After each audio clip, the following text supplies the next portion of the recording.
Good to have you back here on Most Amazing Top 10. My name is Danny Burke, and it feels so good to be back for some more video game knowledge bombs to drop on your faces. Don't worry, they don't hurt. You guys asked for more, so let's keep this series going, shall we, with our top 10 video game facts that will blow your mind, part 3.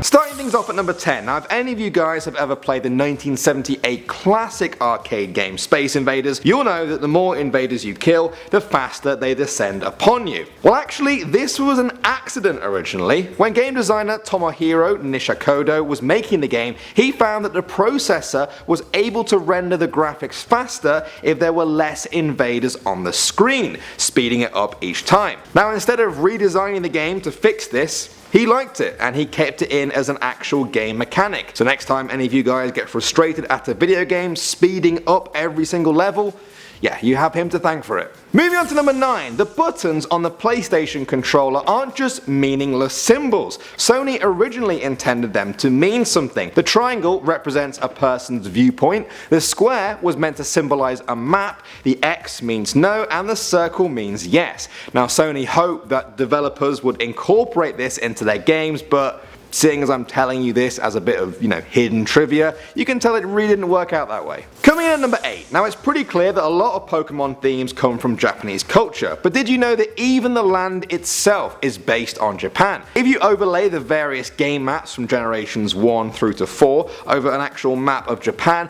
you can see the designers based it all on the real life geography of the country. At number 7 now, tiny bit of a Portal spoiler coming here, okay? You guys still with me?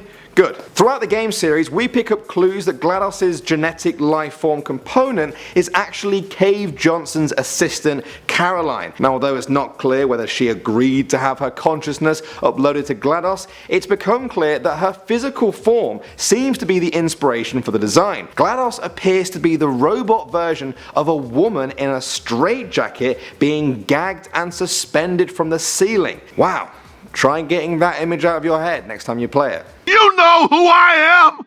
I'm the man who's gonna burn your house down with the lemons! Moving on to number 6, the throat of the world is the tallest mountain in all of Skyrim, and if you get to the top of it, you will find a pickaxe called the Notched Pickaxe. Now, this is thought to be a reference to Notch, the creator of Minecraft. As for the crafting part, well, the Notch Pickaxe actually has a unique +5 bonus to smithing. Coming in at number 5, when Final Fantasy VII was released in 1997 on the PlayStation, some people thought that the 3 separate CDs that were needed were a little bit too much, but it could have been a whole lot worse. The game was originally going to be released on the N64 console before developers realized it would require a whopping 13 separate cartridges to run.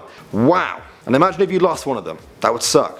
Next up at number 4, did you know that all the boxes in Super Mario Bros. Were actually people at one point in time? The game's instruction manual says that when the kingdom of the Mushroom People was invaded by the Koopas, they turned them into stones and bricks that you see throughout the whole game. Yes, especially the ones you smash. They were real people that you were smashing. You absolute monster.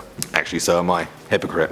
Moving on to number 3, the Game Boy has been one of the best selling consoles of all time and one of Nintendo's greatest success stories. But it wasn't made by one of their experienced development teams, it was invented by this man, Gunpei Yokoi, who worked a number of different jobs at Nintendo, including being the janitor for their headquarters. One day, the president of Nintendo found Gunpei tinkering with machine parts to make an extendable arm toy. He was hired, or I guess rehired on the spot to start working on more electronic toys for Nintendo over the years until in 1989 he and his team released the original Game Boy. Coming in at number 2, this is Evil Otto. This is the bad guy in the 1980 arcade game Berserk, and he's also the only known video game villain to have caused the deaths of real life people. Between 1981 and 1982, 2 teenagers who posted high scores at video game arcades died of heart attacks within minutes of finishing this game. That makes Otto's smile seem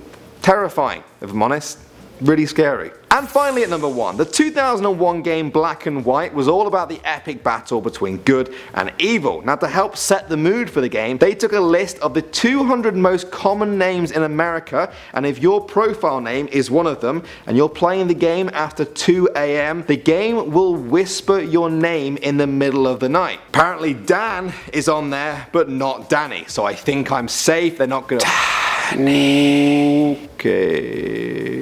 Okay, well guys, there was some more video game facts to blow your mind. As ever, if even the slightest bit of your big brains were blown, then hit that thumbs up button. It means a lot to us here at Most Amazing Top 10. My name is Danny Burke and I'm still having a blast doing this series, so if you want a part 4, make yourself heard down below. You can find me on Instagram somewhere down there, and I'll see all you guys in the next one.